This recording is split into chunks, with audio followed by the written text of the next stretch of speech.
Hello viewers, কেমন আছেন সবাই? আশা করি ভালো আছেন। বিপ্লব আই টেকের পক্ষ থেকে আপনাদেরকে অনেক অনেক শুভেচ্ছা ও অভিনন্দন জানাচ্ছি। আমি বিপ্লব বাস্কি। আজকে আমি একটা গুরুত্বপূর্ণ বিষয় নিয়ে কথা বলার জন্য আপনাদের সামনে হাজির হয়েছি। কিভাবে আমরা ইএমআইএস ওয়েবসাইটে আমাদের প্রতিষ্ঠানের সামগ্রিক তথ্য আমরা সাবমিট করতে পারি সেই বিষয়টা নিয়ে আজকে আমি কথা বলবো। তো ভিউয়ার্স, চলুন তাহলে আমরা দেখি কিভাবে আমাদের তথ্যগুলো সাবমিট করতে হয়।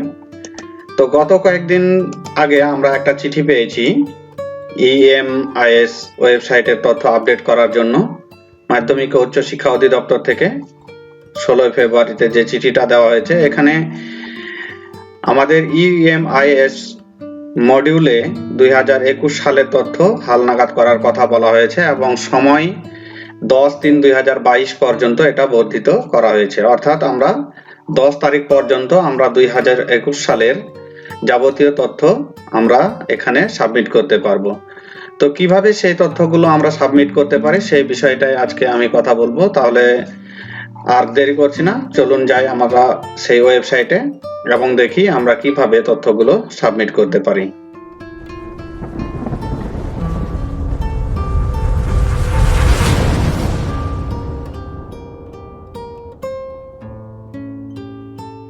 তো ভিউয়ার্স, ছোট একটা ইন্ট্রোর পরে আবারও কম্পিউটার স্ক্রিনে আসলাম।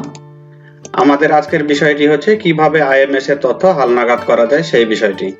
তো তার জন্য আমাদেরকে একটি ব্রাউজার ওপেন করতে হবে এবং ব্রাউজারে লিখতে হবে emis.gov.bd। লেখার পর এন্টার করলে আমরা এই ইএমআইএস এর হোম পেজে আসব। এখান থেকে আমাদেরকে লগ ইন করতে হবে। তো লগ ইন করার জন্য এই লগ ইন বাটনে একটা ক্লিক করব। ক্লিক করার পর আমরা এখানে ইউজার আইডি এবং পাসওয়ার্ড দিব, তারপরে সেটাতে লগ ইন করব। তো ইউজার আইডি হিসেবে আমাদের প্রতিষ্ঠানের ইআইএন নম্বর এবং ইএমআইএস কর্তৃক প্রদত্ত পাসওয়ার্ড দিয়ে আমরা এখানে সাইন ইনে ক্লিক করব। সাইন ইনে ক্লিক করার পর আমরা ইএমআইএস এর বা আইএমএস এর যে মূল সার্ভার সেখানে প্রবেশ করব। এখানে চারটা অপশন আমরা দেখতে পাচ্ছি। একটা হচ্ছে এইচআরএম, হিউম্যান রিসোর্স ম্যানেজমেন্ট, একটা হচ্ছে ইনস্টিটিউট ম্যানেজমেন্ট সিস্টেম, আর একটি হচ্ছে পারফরম্যান্স বেসড ম্যানেজমেন্ট মানে পিপিএম, অপরটি হচ্ছে ডেটা কালেকশন মডিউল। তো বিভিন্ন সময় আইএমএস বা মাধ্যমিক উচ্চ শিক্ষা অধিদপ্তর কর্তৃক তথ্য চাহিত হয়। তো এই ডেটা কালেকশন মডিউলে সেই তথ্যগুলো প্রদান করতে হয়। তো কিভাবে ডেটা কালেকশন মডিউলে 2021 সালের পরীক্ষার্থীদের তথ্য প্রদান করতে হয় তার একটি টিউটোরিয়াল ভিডিও আমি করে রেখেছি। এই ভিডিও ডেসক্রিপশন বক্সে তার লিংক দিয়ে দিব, আপনারা সেখান থেকে দেখে নিতে পারবেন। তো আজকে আমাদের বিষয়টা হচ্ছে আইএমএস এর তথ্য কিভাবে আপডেট করব। তো আইএমএস এর তথ্য আপডেট করার জন্য আমাদেরকে আইএমএস এ ক্লিক করলাম, তারপরে এখানে আসলাম। এটা হচ্ছে আমাদের আইএমএস এর তথ্য আপডেট করার একটা ফর্ম। এখান থেকে বাম পাশের উপরে যে ড্যাশবোর্ড ডেটা এন্ট্রি রিপোর্ট আছে, এখান থেকে আমাদেরকে ডেটা এন্ট্রিতে একটা ক্লিক করতে হবে। ডেটা এন্ট্রিতে ক্লিক করার পর এখানে অনেকগুলো অপশন আসছে। এখানে আমাদেরকে প্রত্যেকটা তথ্যগুলো এখান থেকে আমাদেরকে ইনপুট করে দিতে হবে। তো প্রথমে ডেটা এন্ট্রিতে ক্লিক করার পর এখানে দেখা যাচ্ছে ইনস্টিটিউট ইনফো।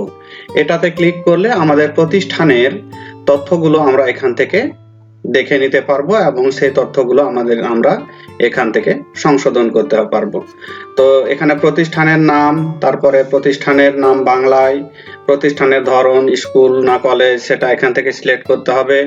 তারপরে ইআইআইএন নম্বর এখান থেকে আমাদেরকে বসাতে হবে। তারপরে এমপিও কোড, এখানে উপবৃত্তি কোড, জেলা, এগুলো সব তথ্য পূরণ করার পর আমরা সাবমিট অপশনে একটা ক্লিক করব।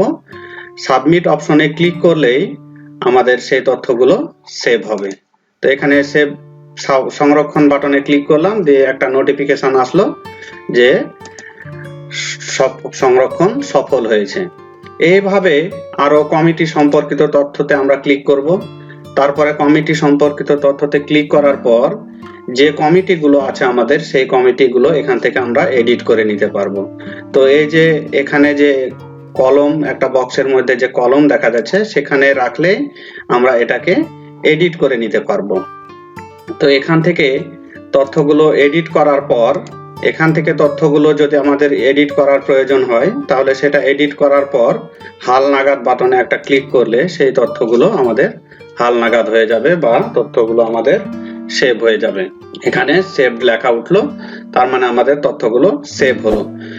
এরকম করে কমিটি মিটিং সম্পর্কিত তথ্য, মানে গভর্নিং বডির বা ম্যানেজিং কমিটির কবে কবে সভা হয়েছে এবং সভায় কি কি সিদ্ধান্ত হয়েছে, সেই সিদ্ধান্তগুলো এখান থেকে আমরা দেখে নিতে পারবো, বা সেখান থেকে এই তথ্যগুলো ইনপুট করার পর আমরা আবার হালনাগাদ বাটনে একটা ক্লিক করব। ক্লিক করার সাথে সাথে এখানে সেভড নামে একটি নোটিফিকেশন আসলো, কাজে আমাদের তথ্যটা সেভ হলো। স্টুডেন্ট ক্যাবিনেট সম্পর্কিত তথ্য, বিল্ডিং ডিটেলস, বিল্ডিং এর যাবতীয় তথ্য, একটা বিল্ডিং এর ঘরের ধরন কেমন, পাকা না কাঁচা, তারপরে সেটা সরকার কর্তৃক অনুদান দেওয়া না নিজস্ব টাকায় করা, কত সালে করা, এই সব যাবতীয় তথ্যগুলো দেওয়ার পর আমরা আবার তো হালনাগাদ অপশনে ক্লিক করলে আমাদের তথ্যগুলো আবার সেভ হবে। সেভ হওয়ার পর আবার ইনফ্রাস্ট্রাকচার ফ্যাসিলিটিস, এখান থেকে আমাদের আবার অবকাঠামোগত সুযোগ সুবিধা কি কি আছে, এখানে ভূমি কতখানি আছে, নিজস্ব কত বা ক্রয়কৃত কত, এই সব বিষয়গুলো এখানে দেওয়ার পর তারপরে আমরা আবার সংরক্ষণ বাটনে একটা ক্লিক করব। সংরক্ষণ বাটনে ক্লিক করার পর সেটা সেভ হবে। এইভাবে আবার স্টুডেন্ট ইনফো, ছাত্রছাত্রীদের তথ্য দেওয়ার জন্য এখানে অনেকগুলো অপশন আছে, বিশেষ করে class wise, student number, repeater, এখানে ক্লিক করলে সেই তথ্যগুলো আমরা এখানে দেখতে পাবো। আমাদের যদি তথ্যগুলো ইনপুট করা থাকে তাহলে এখানে তথ্যগুলো দেখতে পাবো, এবং সেই তথ্যগুলো যদি ইনপুট করা না থাকে তাহলে আমাদের এখানে শ্রেণী ওয়াইজ, বিশেষ করে ষষ্ঠ, সপ্তম, অষ্টম, নবম, দশম, এইভাবে নবমের মানবিক, তারপরে বিজ্ঞান, এই সব তথ্যগুলো আমাদেরকে ইনপুট করতে হবে। তারপরে ছাত্র ছাত্রী যদি বৃত্তিপ্রাপ্ত হয়, বা রিপিটার ছাত্রী ছাত্র এইভাবে যদি থাকে, বা ট্রান্সফার ইন ট্রান্সফার আউট যদি থাকে, সেগুলো দেওয়ার পর আমরা আবারও সংরক্ষণ বাটনে একটা ক্লিক করব। সংরক্ষণ বাটনে ক্লিক করলে সফল সংরক্ষণ হয়েছে মর্মে একটা নোটিফিকেশন আসছে, কাজে আমাদের তথ্যগুলো এখানে সেভ হলো। এইভাবে প্রত্যেকটা তথ্য ক্লিক করার পর সেই তথ্যগুলো আমাদেরকে আপডেট করতে হবে। আপডেট করার পর আবারও সেই সংরক্ষণ বাটনে একবার করে আমরা ক্লিক করব। তাহলে সংরক্ষণ বাটনে ক্লিক করলে তথ্যগুলো আমাদের সেভ হয়ে যাবে, এবং এখানে একটা লেখা উঠবে, এখানে লেখা উঠছে যে সর্বশেষ আপডেটের তারিখ হচ্ছে 20/2/2022। তার মানে আমরা যে আজকে তথ্যটা আপডেট করলাম সেই তারিখটা এখানে লেখা থাকবে। এইভাবে প্রত্যেকটা সেক্টরের তথ্যগুলো বা প্রত্যেকটা অপশনের তথ্যগুলো প্রদান করার পর আমরা সেটা একবার সেভ করে দেব। তাহলে সেভ করে দিলে সেই তথ্যটা আমাদের সেভ হবে। তারপরে সেভ হলে আমরা পরবর্তী পেজগুলোতে আমরা আবার যেতে পারবো। তো এইভাবে সব তথ্য আমাদেরকে পূরণ করতে হবে।